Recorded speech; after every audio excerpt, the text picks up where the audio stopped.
ಕಲಘಟಗಿ ಪಟ್ಟಣದ ಜಿಇ ಸಂಯುಕ್ತ ಪದವಿ ಪೂರ್ವ ಮಹಾವಿದ್ಯಾಲಯದಲ್ಲಿ ಕರ್ನಾಟಕ ಸಂಗ್ರಾಮ ಸೇನೆಯ ತಾಲೂಕು ಘಟಕದ ವತಿಯಿಂದ ಪರಿಸರ ದಿನಾಚರಣೆಯ ಅಂಗವಾಗಿ ವನ ಮಹೋತ್ಸವ ಹಾಗೂ ಎಸ್ಎಸ್ಎಲ್ಸಿ ಮತ್ತು ಪಿಯುಸಿ ಹಾಗೂ ಪದವಿ ಪರೀಕ್ಷೆಯಲ್ಲಿ ಹೆಚ್ಚಿನ ಅಂಕಗಳನ್ನ ಪಡೆದ ಮತ್ತು ವಿವಿಧ ಕ್ಷೇತ್ರಗಳ ಸಾಧಕರಿಗೆ ಸನ್ಮಾನ ಕಾರ್ಯಕ್ರಮವನ್ನ ವೈವಿಧ್ಯಮಯ ಮತ್ತು ಅರ್ಥಪೂರ್ಣವಾಗಿ ಆಚರಿಸಲಾಯಿತು.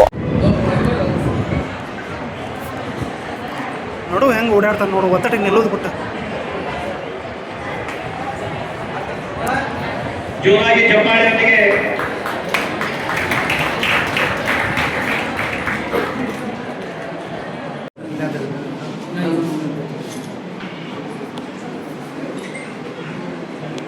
ನಮ್ಮ ವಿಜಯ ಕರ್ನಾಟಕ ವರದಿಗಾರರಾದಂತ ಶಂಕರ್ ರೆಡ್ಡಿ ಅವರು ಕೂಡ ವೇದಿಕೆ ಮೇಲೆ ಬರಬೇಕು.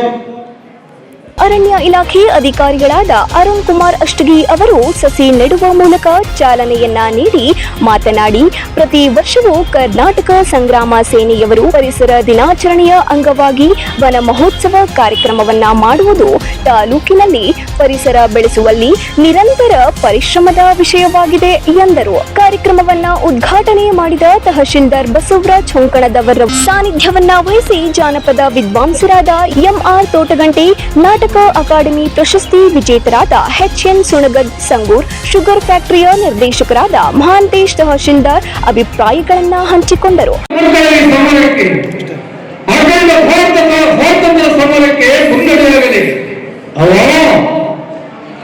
ಬಹುದಿನಗಳಿಂದ ಹೊಳೆಯಲ್ಲಿ ಕುಳಿತು ತುಕ್ಕು ಹೀರುವ ಈ ರಾಯನ ಕಟ್ಟಡಕ್ಕೆ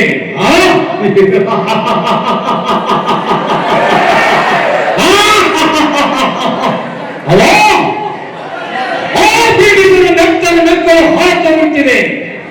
ಒಬ್ಬರ ಕೊಡುತ್ತಾರಿ ಬೀಟಿಗಳು ಉಂಡ ಮುಂಡುಗಳನ್ನು ಚೆಂಡಾಡಿ ಕಿತ್ತೂರ ಕೋಟೆ ಮೇಲೆ ಪಟ್ಟಣದ ಪಂಚಾಯಿತಿಯ ಮುಖ್ಯಾಧಿಕಾರಿಗಳಾದ ಚಂದ್ರಶೇಖರ್ ಬಿ ಪ್ರಕಾಶ್ ಕುಂಬಾರ್, ಮಂಜುನಾಥ್ ಮುಳುಗುಂದ, ಮುಖ್ಯಸ್ಥರಾದ ಬಸವನಗೌಡ ಪಾಟೀಲ್, ಪ್ರಾಂಶುಪಾಲರಾದ ಶಾರದಾ ಹಾದಿಮನಿ, ತಾಲೂಕು ಕನ್ನಡ ಸಾಹಿತ್ಯ ಪರಿಷತ್ತಿನ ಗೌರವ ಕಾರ್ಯದರ್ಶಿಗಳಾದ ಪ್ರಭುಲಿಂಗ ರಂಗಾಪುರ್, ಪತ್ರಕರ್ತರಾದ ಉಮೇಶ್ ಜೋಶಿ, ಬಸಪ್ಪ ಸೇರಿದಂತೆ ಕರ್ನಾಟಕ ಸಂಗ್ರಾಮ ಸೇನೆಯ ಕಾರ್ಯಕರ್ತರು, ಸಂಗೀತಗಾರರು, ಕಲಾವಿದರು ಮತ್ತು ಕನ್ನಡ ಪರ ಸಂಘಟನೆಗಳ ಕಾರ್ಯಕರ್ತರು, ಪತ್ರಕರ್ತರು, ವಿವಿಧ ಕಾಲೇಜು ವಿದ್ಯಾರ್ಥಿಗಳು, ಶಿಕ್ಷಕ ಶಿಕ್ಷಕಿಯರು ಉಪಸ್ಥಿತರಿದ್ದರು.